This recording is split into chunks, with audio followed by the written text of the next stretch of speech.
Okay, a few updates for y'all as Georgia and Alabama get ready for a really big matchup on Saturday night. It's Monday, and that means we get Kirby Smart.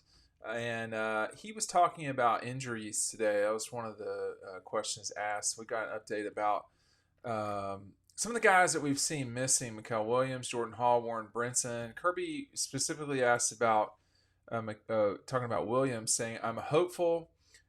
He said, "We'll see." He didn't do much last week. He got a lot of rehab Friday and Saturday. We'll see how today goes. And then on Warren Brinson and Jordan Hall, he said Warren Brinson practiced last week at the end of the week. We are hopeful to get Jordan Hall back. He's been busting his butt all weekend, working tirelessly to get back. So two of the three certainly sound promising. We'll see with Mikael Williams. Of course, remember that Georgia and Alabama and everybody in the SEC has got to comply with this league mandated. Well, I'm not going to call it an injury report, but that's I should call it an injury report because that's the easiest way to remember it. I think they call it a participation report. I had it in the article and I didn't. Availability report, excuse me. So that's going to be along the way. We'll have that for you Wednesday on the site. Make sure you sign up for the newsletter, by the way. There's so much content you're missing out on because you're not a member of our newsletter, which is free. That is right down below. We also, right now, you can get Dawg Post for $1.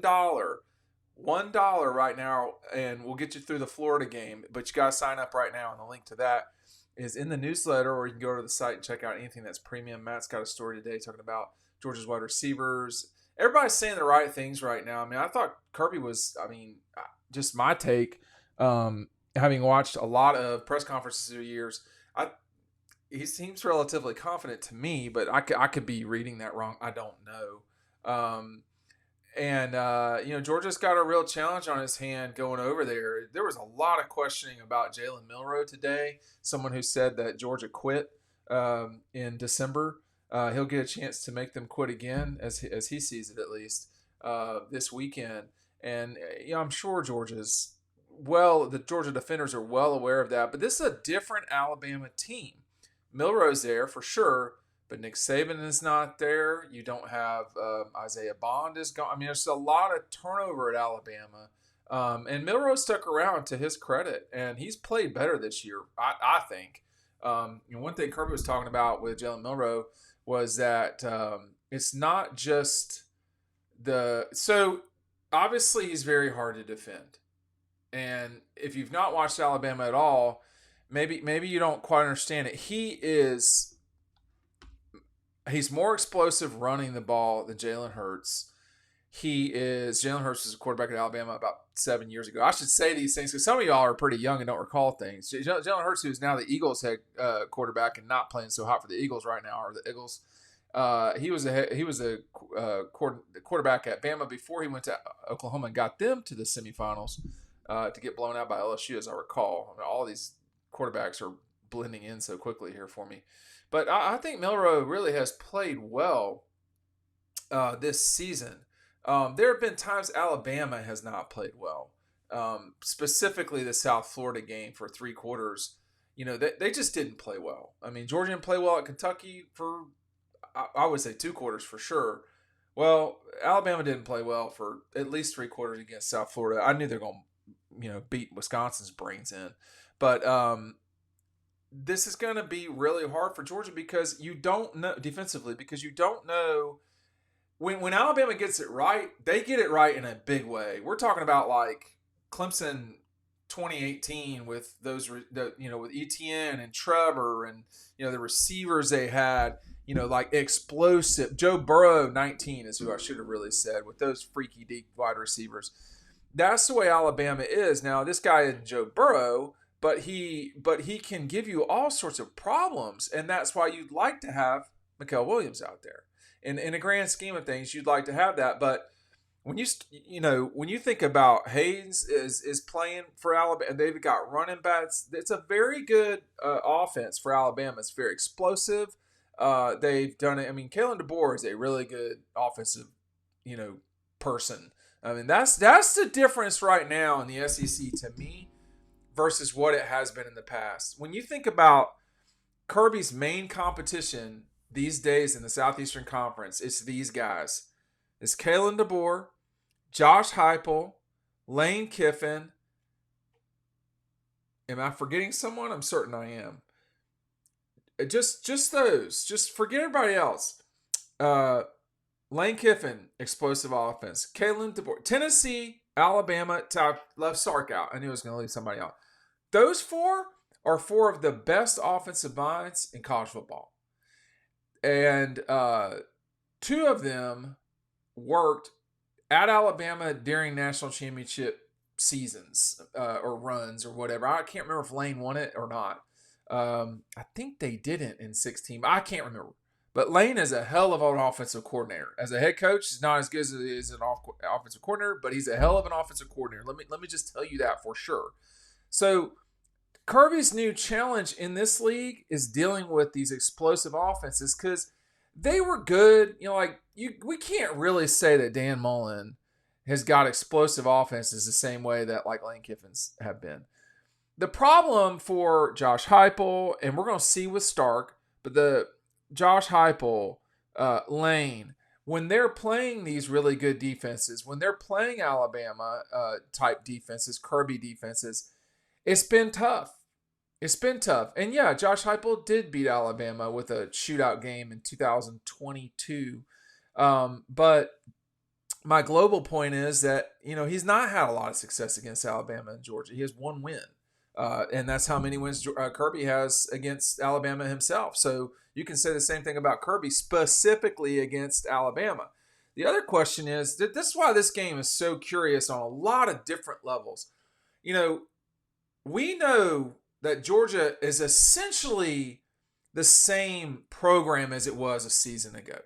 They're even mimicking the way they played a season ago to some degree, or at least a mixture of 22 and 23 with a dominant win in Atlanta, and then kind of some just not great performance in later September, which was Kentucky in 24, Auburn in 23, Mizzou in 22. I mean, I don't think they played great against South Carolina in 21, but I'm not going to include that in the list. So you've got that. You've got someone who was beaten when they felt like they were the better team and lost. That cost them a huge opportunity. You've got someone who is trying to keep, ghosts alive that, Bear's been dead for a long time, but Nick Saban's very much alive. And Alabama's trying to prove that they can keep it rolling like they did with Nick Saban. I don't think they will, but I don't think anybody will. And you've also got how good Kalen DeBoer has been. He's never coached in an SEC football game before. It's a football game, so I don't think one game is going to be like, oh my gosh, this is different. This is racquetball versus tennis. No. So, and then you've got, this is going to be, in my view, an important game for Kirby Smart. It is not the end-all, be-all. This is a league game on the road. It's challenging. Georgia's opening up 2 of their 8 SEC games. They open with 2 of them on the road. That's challenging. So we're just going to see how this progresses. But more than anything, these are the 2 most watched teams in college football. 2 of the 3 Ohio State's in there. But when these 2 play, it's bigger than Ohio State and Michigan. All you have to do is look at the numbers. It is the most watched series in college football since 2012. I'm going off the top of my head here, but the average is like 18 million people watching the game. That's probably high. Let's just say 15 million people. It's a huge number. And, and when Georgia's playing Kentucky and getting the biggest game of the weekend in terms of viewership, it shows the interest. This game will be through the freaking roof interest. We've already got people talking about it on news networks. I did not. I had some other stuff going on this morning. I couldn't watch Stephen A. Smith and Paul get going on that whole thing. I can assure you, they're cranking that up when Monday Night Football comes on tonight. Brutal. But just as an aside, don't like the Falcons. Don't care about the Falcons. I think they're completely going in the right direction. That was a tough loss last night. They had Kansas City on the ropes. That was probably a pass interference against the Chiefs with Kyle Pitts. But, the Chiefs deserve to win the game too, and they did win the game. But that was a tough loss for Atlanta, and I'm sure they'll move on. But tonight, when you watch Monday Night Football, I don't know who's playing. The promos for it's gonna be nonstop. I watch the Manning brothers a lot just because I'm trying to stay awake usually. I'm sure the promos will be there. I got this thing in front of me at all time out. It's just there. This is gonna be a fascinating this game right here. It just means more. This game is gonna seem like it means more than it really does. And can you get guys? What will happen for Georgia is if they don't have these three guys back, like you noticed that against Kentucky. Kentucky wasn't like ripping the ball against Georgia in terms of on the ground, but they had a lot of runs. Like it was a bunch of jabs. There were no real knockout blows. Alabama's they can knock you out with their left or their right. And they don't have a problem doing it either way. They are extremely explosive. And to me, it shows how good a coach Nick Saban was.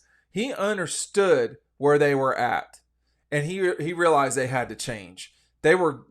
College football was changing. You saw the likes of Johnny Manziel and then Deshaun, and then he needed to change. So he went out and got Jalen. He went out and got Tua after that. Mac Jones was still there, very good national championship winning quarterback, and he got Bryce Young.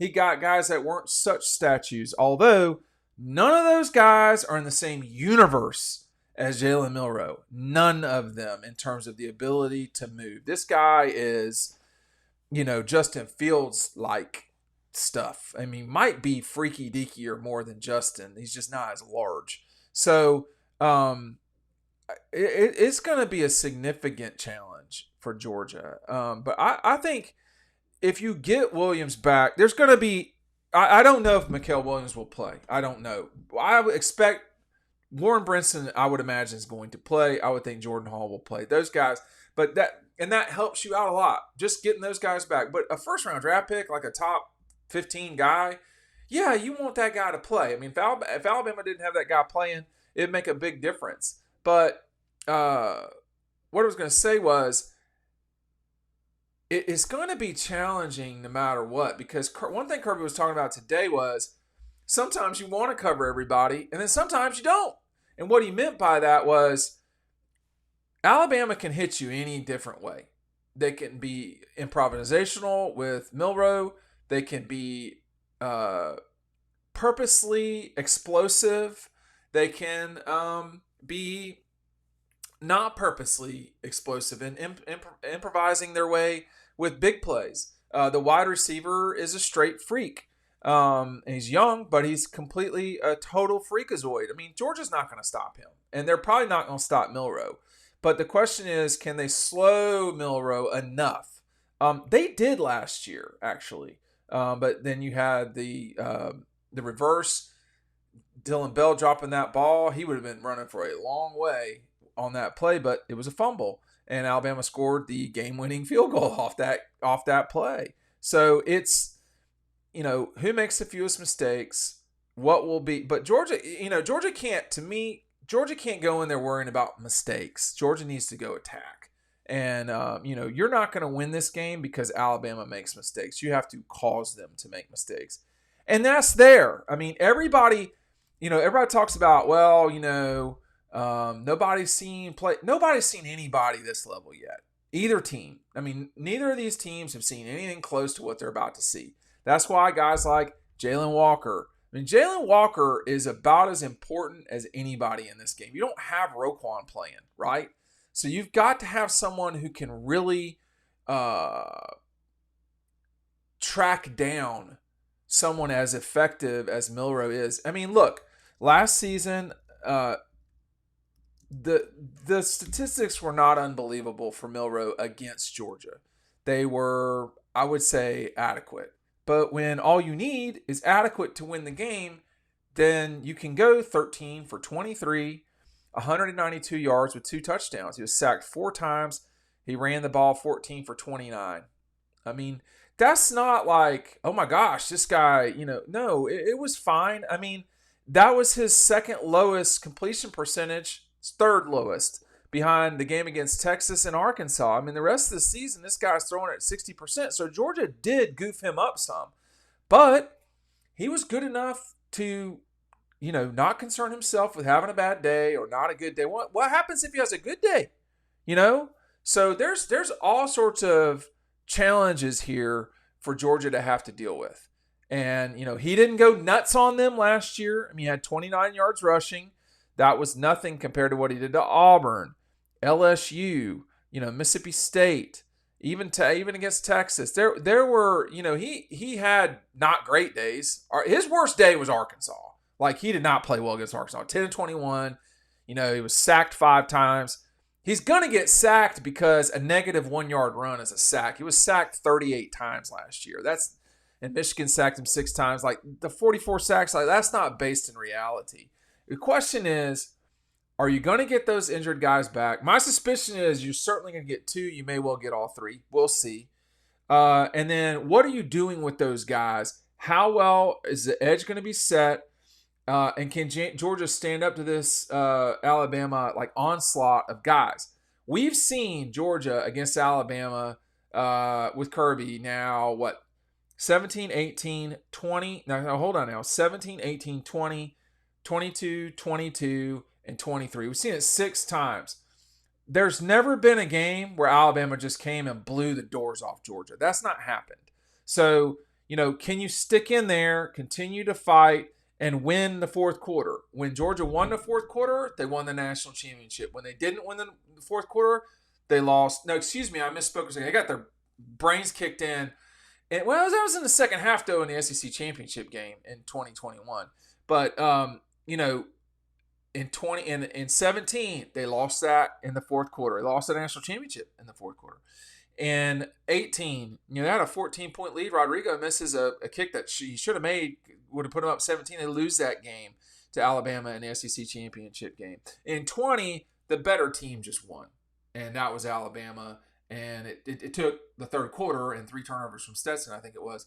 But they had that. They needed it, and they got it. And then you have, in 20 and 21, I've spoken about both those. Georgia dominated the fourth quarter in 21 in Indianapolis. And then in the fourth quarter of the 23 game, Alabama took control. They were up 17-7. I mean, they kind of controlled the game the bulk of the way. But, it was, I don't know. I mean, they were winning 20-17 in the fourth quarter until pushing it out to 10. And then, Georgia, I don't know, y'all. It was a close game. But it wasn't like Alabama's come out and smashed them. Georgia hasn't smashed them either. You're not going to see someone get smashed here. This line is 1.5, 2.5 points. It's going to be a tight game. So getting all these guys back, it's going to be important for Georgia. I don't know Alabama's injury situation, but I don't think it's as bad as Georgia's.